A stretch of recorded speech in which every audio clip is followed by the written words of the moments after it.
year 2006, the group known as ISIS had stepped forth from the backwater of conflict in the Middle East to present itself to the collective awareness of the global populace. The Black Flag had been successful in removing its obstacles to restore God's rule through brutal subjugation.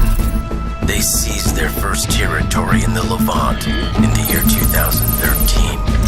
In 2014, the group formally declared itself a worldwide caliphate and renamed itself as simply Islamic State.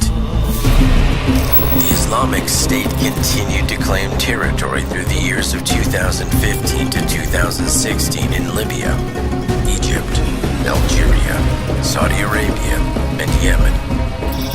Through the cooperative efforts of Russia and China in 2016, IS was successfully driven out of Syria and Iraq, weakening their presence in that part of the world, and were forced to refocus their efforts to press further into northern Africa.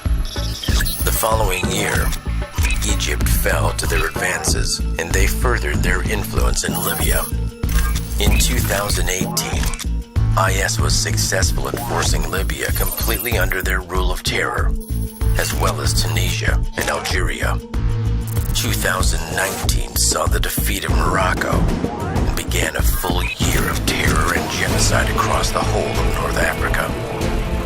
Employing enforced conscription, the Islamic State greatly bolstered their numbers and capabilities during this time.